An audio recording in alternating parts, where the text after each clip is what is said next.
Hey, what's up, Exit the Matrix family? Bob here. Hey guys, I hope you're having a great day. Thank you for joining me on this morning talk. So,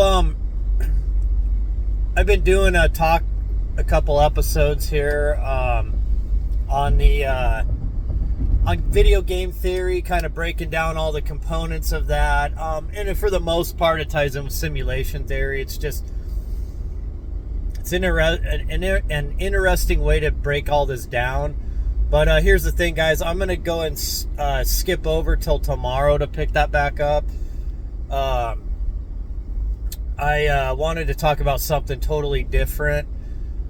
Yesterday, I was watching videos of Trump in Saudi Arabia and the ceremonies that were going on over there. And I was listening to some information about the stuff that was going on behind the scenes, you know, between Trump and the royal Saudi family, and the divisions there, and it was tying back to like Las Vegas and the shooting and all that. And look, folks, I can't really probably go into that much detail about that stuff here on YouTube for the obvious censorship reasons, but let's just say the last time Trump was in, Saudi Arabia did a house cleaning within their own family. Okay, we'll keep it to that. And some of them had funded that act that happened in Las Vegas. If you can understand what I'm trying to tell you there, you know, the thing that kind of disappeared, like a mass event that you never hear about ever. You know, they blamed it on one dude, right? Yeah, we know the MO on this stuff. We know how it works. Those of you in the know, you know, right? But there's a lot of interesting things, and it was really interesting the first time around, his first term when he went to Saudi Arabia. You know, with the sword and with the globe thing, and how he was greeted and treated in Saudi Arabia the last time. Well, this time, you know, Air Force One was getting like an honor guard of their fighter jets and stuff. And what I've noticed was very interesting, folks, was because you got to realize in the world of the elite, the power brokers of the world, symbolism is everything. Okay, sorry folks, man, my nose is itching like crazy. You probably can't see because it's too dark anyways, but sorry, that's why I was interrupting. Anyways, symbolism is everything to these people at the higher levels. And if you notice, when Trump comes off Air Force One, he's not walking down a red carpet, he's walking down a purple carpet. And he has a purple tie with a suit. Now this is very powerful, folks. For any of you that know, purple has represented for thousands of years royalty. And so it got me thinking a lot about the processional cycles, for those of you guys that don't understand, like, look, Earth operates like a time clock, like the heavens. It's like a time clock. The different signs. Well, during ancient times, according to the cuneiform, the rulers of the Anunnaki, it depended on which family would be in power based on which sign that Earth was under at the time. You know, Taurus or Pisces, or, you know, and typically it's not exact, but it's about a 2,000 year cycle. Every 2,000 years, essentially, the Earth is under a different sign, because, like I said, it's like a time clock. And these signs are very powerful. They're not just a zodiac sign, that's about your horoscope and stuff like that. These are these zodiac signs have power. They resonate in certain frequency, and as above, so below. So depending on what sign we're under on Earth, it changes the energy field on Earth. And we've been in this wheel of time for forever, and the Earth goes through cycles, just like the human body goes through cycles, just like everything on Earth goes through cycles. And there's dark ages and there's golden ages, and then there's the ages in between, the transitional ages. Well, the Earth has been at the dark end of the circle for a long time, or at the cycle for a long time. And we are now, and this is according to the Vedic texts of Hinduism and the Mayan calendar and all this, like, we are in a new age now, or we're transitioning into a new age. The next Yuga cycle is the Golden Age. And we've been moving our way back up the wheel from darkness back to light. We've gone so deep into time and matter as a civilization that now, after the fall, we're starting to come out of it. Well, like I was mentioning earlier, according to the Sumerian Kings list and such, there's other cuneiform that talk about this, because there was so much strife amongst the royal ruling Anunna, the Anunnaki, the Elohim, that it was decided that they would change power between the families based on the zodiac signs.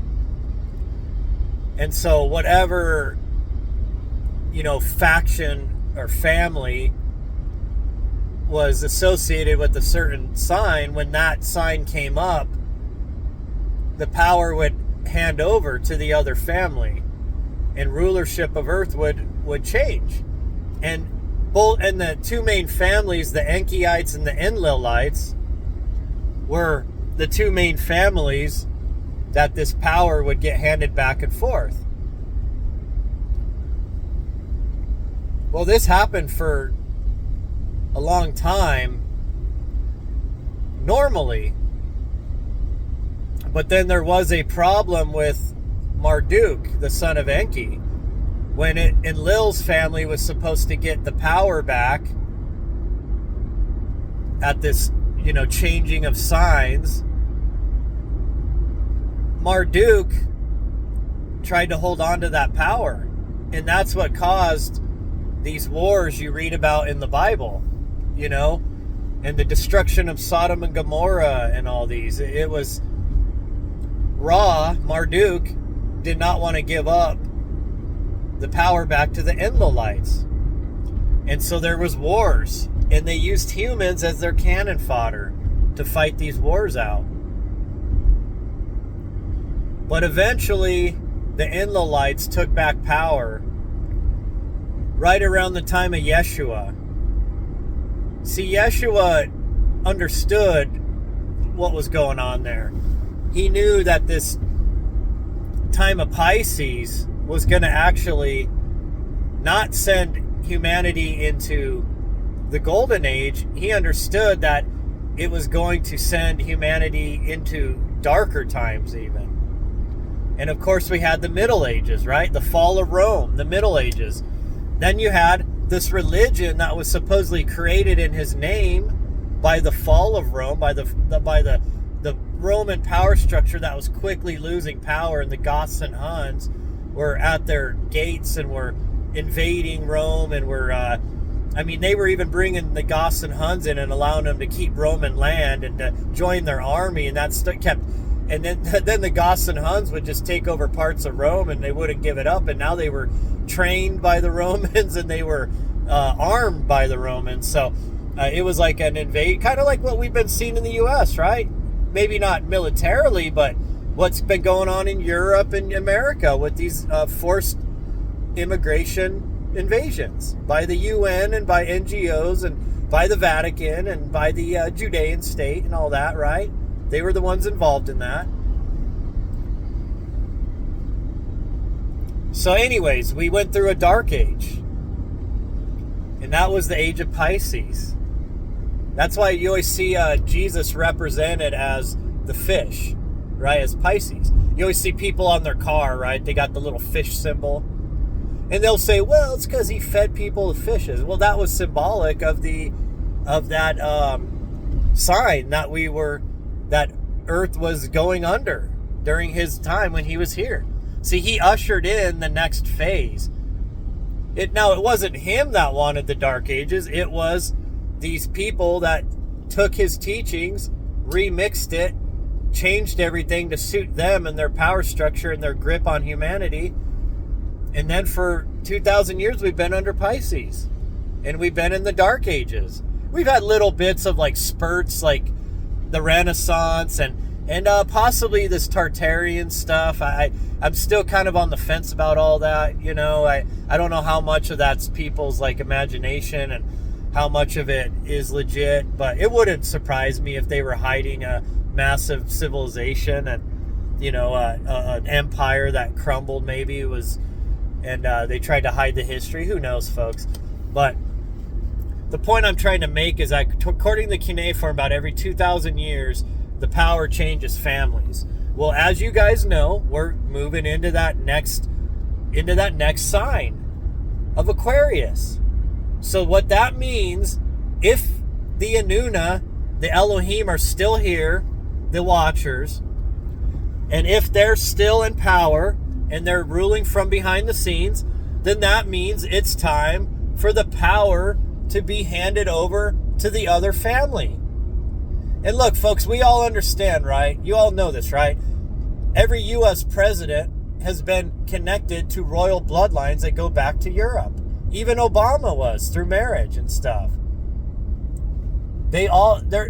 Every single one, including Trump, are connected back with royal families in Europe. Now, the question is, which royal families? Right? For those of you that don't know, the British royal family is connected back to Vlad Dracul, Vlad the Impaler. Dracula. Not like the TV Dracula, but you know, the Transylvanian monarch that was holding back the hordes out of, Arabia, out of the Persian and Arabian hordes and such, right, that were trying to invade Europe. You know what he's famous for, right? Why they call him Vlad the Impaler? Well, his royal bloodline is in power in Britain now. But see, Trump's bloodline goes through Scotland. It's different. It's a different parallel bloodline. Now, I can't tell you what his bloodline connects back to and all that. It would be just speculation and all that. But what I see happening and why there's such a hatred for this guy and so much division, and why they, I don't know how to say this, but let's just say questionable casting of your choice, right? The last administration, right? If you get what I'm saying, I hope you do. They were doing everything possible to try to stop this other family from taking power.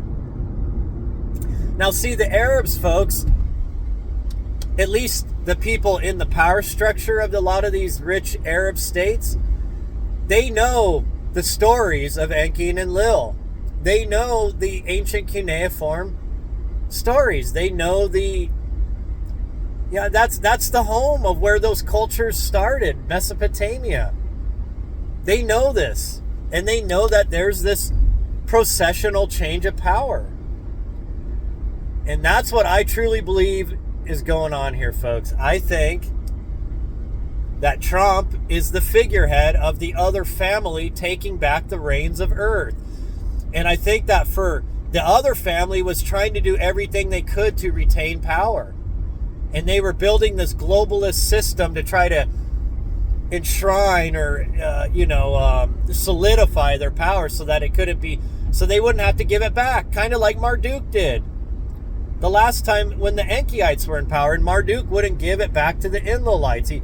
He tried to hold on to the power, and that's what caused the mass warfare in the Middle East at the time. You read about in the Bible, right? Between the Canaanites and the Israelites and the Babylonians and on and on and on. It's the Middle East has been a battlefield for a long time. But here's the thing, folks. It's not the humans that have been behind all these wars. It's these watchers that look like us. Because, look, folks, they're not these etherical angels and such that you would imagine. They are flesh and blood avatars, just like we are. However, they have slightly different avatars than we do. They have slightly different blood, DNA. They connect back to the Anunna, all the way back to the beginning, folks. See, I've tried to teach you guys this. In Genesis, when it says the Elohim, it's not talking about God, it's talking about the gods, the Anunna. And you can see the parallels when you read the cuneiform, such as the Atrahasis. It said, come, let us make man in our image, after our likeness. After whose likeness? Who is this? Us, ours. The Elohim, folks, the Anunna, the gods. That's why we look like them. We don't look like the source of all creation. Our spirits do, folks. Look, I get so tired of this when Christians say, oh, we're in the image of God. No, you're not. You're in the image of the Anunna, the Elohim, the ones who hybridized the human species, okay? The avatar, the human avatar, to be their worker, slave race. Yes, we are slaves, and you still are to this day, folks, okay? Humanity has never been freed. We have always been the slaves of this ancient race that has set themselves up as gods over us. And they went so deep in time and matter that they forgot their connection to source. And so they use our energy and our creativeness, our manifestation abilities that is inherent in all of us because we are gods. They use it for their own means. They trick us. They lie to us. That's why we don't know the genesis, the real story of the genesis of humanity and all that, because they've been hiding all this. And just like if Tartaria was this real empire that they destroyed and they tried to hide, it would make sense, right? And the technologies that it had. Because they've done this many times, folks. Look, history, his story, right? This is really amazing stuff, folks. And I'm telling you, right now, Trump, just in my estimation, I don't have proof, I'm just speculating based on the processional power changes with the Anunna that it talks about in the cuneiform. As Aquarius is as we're moving into Aquarius, folks, we are in the transition phase into the new age. This is the time that Revelation spoke about. This is, in this family, the family that's coming into power now, is getting ready to usher humanity back into a golden age, to wake us back up, to tell us the truth. And I would speculate, folks, that this power structure is the Enkiite family. Now, I know a lot of people don't want to hear that because they associate the Enki family with the serpent, right? With the devil. But what people don't understand is that the devil was always Enlil, the eagle family. The earth has been under their rule for 2,000 years.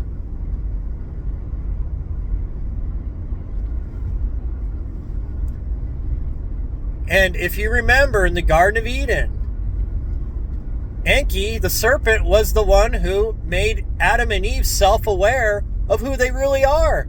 And Lil wanted them to be simple worker slaves, right? He just wanted brainless worshipers, right? I'm a jealous God. There shall be no other God before me. Well, yeah. What other God? Well, the Elohim, the Anunna. Don't you get it, folks? You've all been tricked by a tribe that was fully devoted and worshiped to this being. And that's why they were given the power of commerce over humanity. And they talk so highly of their God, and see, they see their God as the God of this realm, of this world. Because he is. Because this isn't the creator of all, folks, that we're talking about here. That God Yahweh is the devil. He's the demiurge. He's the God of this realm. His family has been in power for the last 2,000 years. Non-stop war, conquest, and genocide. Wiping out all of the Enkiite strongholds all over the world with his conquistadors in South and Latin America, where the Enkiites fled after Marduk finally gave up power back to the Enlil clan. They were kicked out of Africa, out of the Middle East. So they moved their operations to Latin and South America. And that's where you saw the rise of the Mayans and the Inca. Well, but to be honest, folks, actually the older cultures, okay? The Toltecs, the Teotihuacans, the ones they talk about, the Incans talk about, that built those cities, the gods that built the cities, right? Not them. They didn't build those megalithic structures. It was a prior civilization. Well, that was under the tutelage of Kulkan, Quetzalcoatl. That was Thoth, folks, okay? Thoth was Quetzalcoatl. The Enkiite family was raising up the peoples of the Americas, while Enlil's family had taken control over Europe, Asia, and the Middle East and Africa, okay? And they were trying to blot out the Enkiite family, any of their power, so that their whole plan was that once this processional cycle was up and it was time to switch families again in power, they thought that they would have so much power that they, just like Marduk tried to do, they would just retain and hold on to that power. See, folks, we've always been pawns in the game of the War of the Gods, right? Remember that old Def Leppard song, The Gods of War? Yeah, folks, look.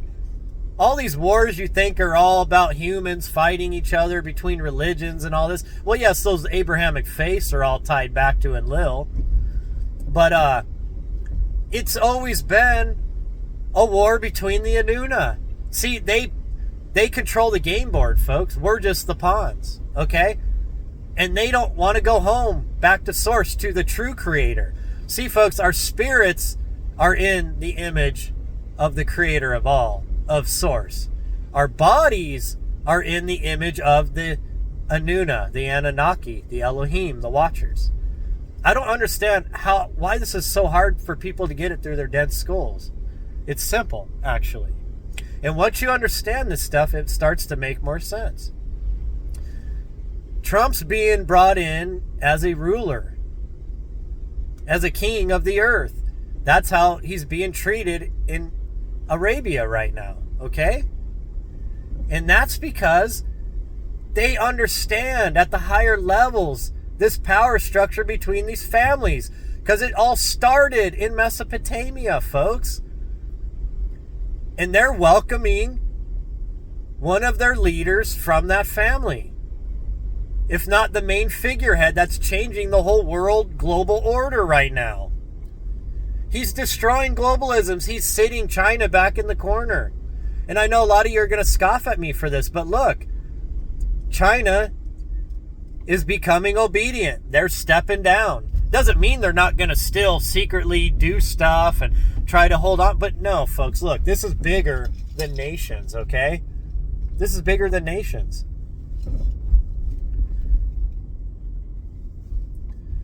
A lot of interesting stuff, folks. I mean, I'm telling you, there's something going on. You can tell this crazy change that's coming with the AI and this technology that's about to get finally released from DARPA on the public worldwide. We're going to see a new energy source that's going to put all of these ridiculous renewables, all of these carbon-based, like oil and gas and all those types of forms of energy. There's going to be new stuff coming out, folks. The next 100 years is going to be wild. And Elon Musk is the right hand, almost like a vizier of Trump. And there's a reason for that, folks. So you got to understand, the Enkiite family, they were known for being scientists. Okay?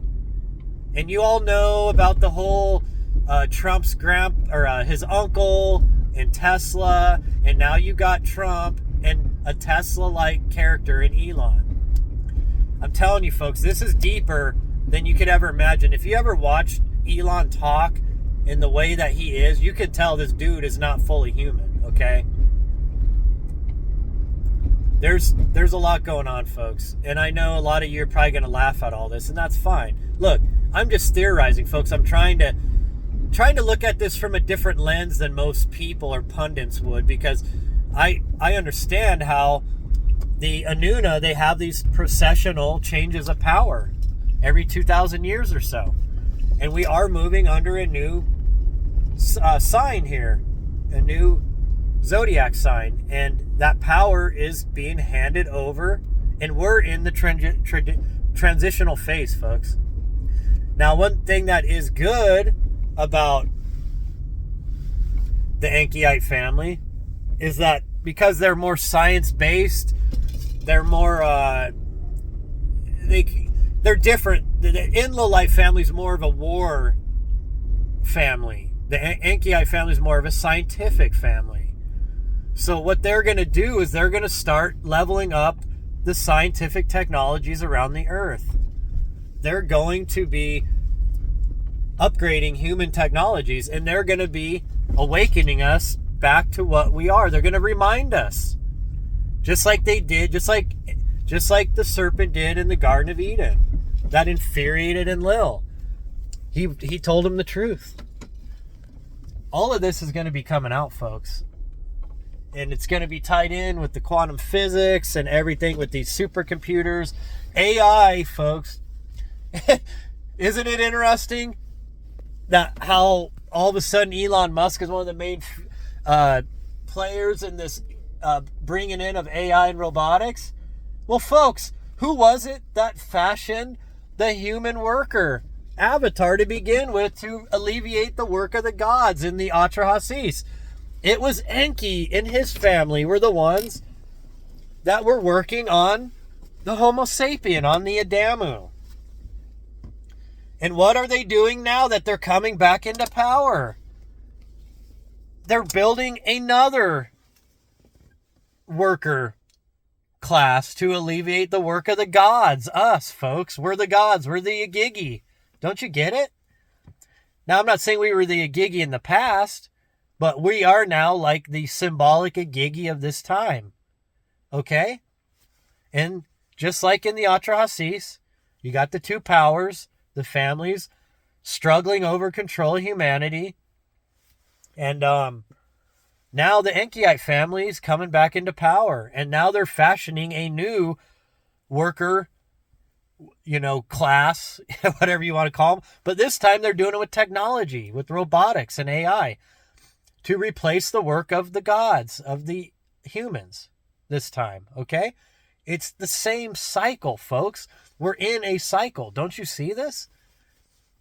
It's interesting.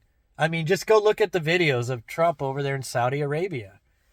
He's not welcomed as a president, folks. He's welcomed as a king in royal purple. Okay?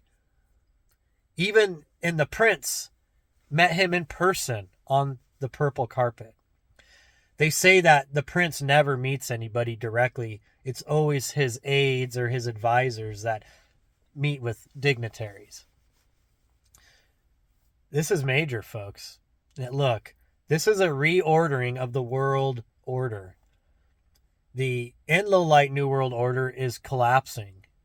That globalist system they so carefully crafted over thousands of years, that they're Enlil's most favored tribe, right? The banking tribe, right? He gave them power over the world through the banking system. They are getting ready to lose power, okay? And the power is being wrestled from them. And all these technologies that have been hidden from humanity to allow us to advance, that have been kept in military, right? Because Enlil was he was a god of war, folks. Enlil was the commander of Earth. He was a warrior. He was a general. He was not a scientist like Enki. And if you notice, what have we been under? What does America always stand for? Military might, folks. Under the eagle, right? Enlil's symbol is the eagle. But now humanity's coming under the serpent again, the feathered serpent. And now we're going to see these technologies that were hidden from us, kept from us purposefully, are going to be unleashed on humanity in a good way. And we're going to be, that's why they're talking about cutting down our work, folks. What are they talking about? Just the other day, Trump was literally talking about how he wants to see start lowering the work weeks down, right, to 32 hours. But Elon was talking about where we'll have a future soon where we'll work less than 2 days or less a week. And I know some of you are freaking out over that, right? Like, what? They're going to wipe us out. Well, yeah, Enlil wanted to wipe humanity out, just like he did during the flood. Okay? Every time Enlil starts to lose power, his idea of holding on to power is just to wipe humanity out. But now the family that's in power, they're going to try to usher in a new scientific, technological future, a golden age. That's why Trump keeps talking about a golden age. That's why Elon is so sure of this AI and robotics, of these quantum computers and all this. See, they know they've already got the ability, folks. They've already got the framework. See, everybody that keeps laughing about like, oh yeah, let's see these people go work in these factories and all that. See, we don't need China, folks. We're not going to need China. Right now, maybe as we're transitioning, but the labor is going to move to the robotics and AI. And China's cheap labor and child labor and all that is going to be needed no longer. See, every country will move back to their own manufacturing mostly. Now, it's not to say that there's not going to be different levels of creativity and innovation between different countries that can still be traded, but a lot of these technologies, like different types of free energy and stuff, are going to be unleashed on the earth. They keep saying, right, all this energy they need to run these systems. Look, folks, they're alleviating the work of the gods, of the Igigi. That's what they plan on. And they're going to come with a radical new way for the world. We're going to move away from this crony capitalism, this corporate fascist system we're in. We're going to move away from the old dying degenerate systems like communism and socialism. This is going to be a new system we've never seen before, where humans will be allowed to start reconnecting with their spiritual side. We won't have to labor to survive. We will have the machines and these systems doing the manufacturing. See, all these plants they're talking about bringing back to America, folks, they're not going to be worked by humans, okay? It's not like you're going to go get a new factory job. No, maybe if you're an engineer, a mechanic, whatever, yeah. There's got to be some human jobs involved, but most of the manufacturing will be done by AI and robotics. And in fact, these robots will build other robots, self-replicate, right? Just like humans were created by the Elohim to alleviate the work of the Igigi. And we were a species that was created, a organic robotic species, an avatar species created that could procreate. right? Self-replicate, right? Babies, what do you think that is? And they were used to build the ancient city-states and systems of Mesopotamia. They were the ones who raised the animals and raised the crops and brought it to the temples to feed the gods, right? The Anunna. As they sat in their little temple in the middle of town. See, these city-states, folks, would be designed so that all your government and your religious structure would be in the middle of the city-state, and then everything would radiate out from that. Then you would have a circle of the merchant class, and it would, there'd be different layers of society, but you'd always have the gods in the middle with the temple, right, and the government buildings. And all of those ancient city-states that we read about in the Bible, in the cuneiform, Uruk, Nippur, that's how they were designed. Kind of like the 3 city-states that rule the earth at this time, folks. The Vatican, the power structure for world religion. Washington, D.C., the power structure for the world military under Enlil's banner, the eagle. And the city of London, that is in London but not part of London, where all of the worldwide banking comes from, which is run by the Rothschild family, which we know who they are, right? They're associated with Enlil, right? His favored. Those are your 3 city-states, folks, that still rule the world. Okay? So, anyways, folks, hey, I'd like to go on and on, but I'd love to hear you guys' thoughts. Look, simplified is, we're moving into a new age, under a new zodiac. We're moving into the age of Aquarius, and the Aquarius is going to be an enlightening age where humanity reawakens to who we are. We're taught the truth again. Massive technologies that will free the labors of humanity, will move us into the next stage of humanity, are going to be unleashed on us. There's going to be a new economic system. All of this is going to change, folks. All of the debt slavery of the past is going to go away. And I know I'm starting to sound like one of those, the letter, right? That letter I'm talking about? No, I'm not one of those types, okay, folks? But look, I'm telling you, there's a lot going on that you guys have no clue about, and I don't even have a clue about. But I'm trying to read between the lines, and I'm telling you, it was like just this epiphany when I watched that yesterday in Saudi Arabia. And I started realizing, holy crap, folks, we are watching the other family taking power. And that's why all of a sudden globalism is on its heels. And all of these systems are crumbling and collapsing. And it's interesting. Because look, Thoth is from that family of the Enkyites. And Thoth was all about technology. And that's what he did. He went around the world teaching civilizations how to build these megalithic structures, how to build on the ley lines, how to use the energies of the cosmos, of the earth, how to align to those. All of this, believe it or not, whatever, read the Emerald Tablets of Thoth, folks. I don't know where all that information came from, but a lot of it rings true, okay? The Hermetic teachings, right? Isn't it interesting that we got the Hermetic teachings down from Thoth? And his later caricature was Hermes Trismegistus, also known as Mercury in the Roman pantheon. He was Quetzalcoatl in South, in the Americas.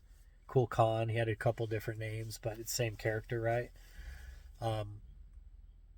This sounds crazy to say, but what if Elon is some kind of later incarnation of Thoth? And Trump is some incarnation of Enki, or perhaps somebody else in his family. I doubt Marduk. Could be somebody else. Who knows? But Ningazida was one of the sons of Enki, and he was Thoth, okay, later on. And so I should be saying Ningazida. But it's just interesting, folks. And look, I'm not saying I'm some fanboy of Elon, okay? I don't agree with all the stuff that Elon's talking about. But it is interesting that we are getting ready to go through the same exact storyline that we read in Atrahasis. And now we're fashioning that replacement workers as these AI robotics to replace the labor of humanity. Because, folks, we are gods in human avatar form, okay? I know this is blasphemous to some of you that may be Christian, but you got to understand, this is even in Genesis, okay? This is in your books. Yeshua tried to teach us. Don't you know you're gods? The temple of God is within. See, we've always been connected to Source, and we've always been... See, we're a dualistic form in this realm. We are in the image of God, and we're in the image of the gods. You got to make that distinction, folks. The body, God, the source of all creation, is not a human being, okay?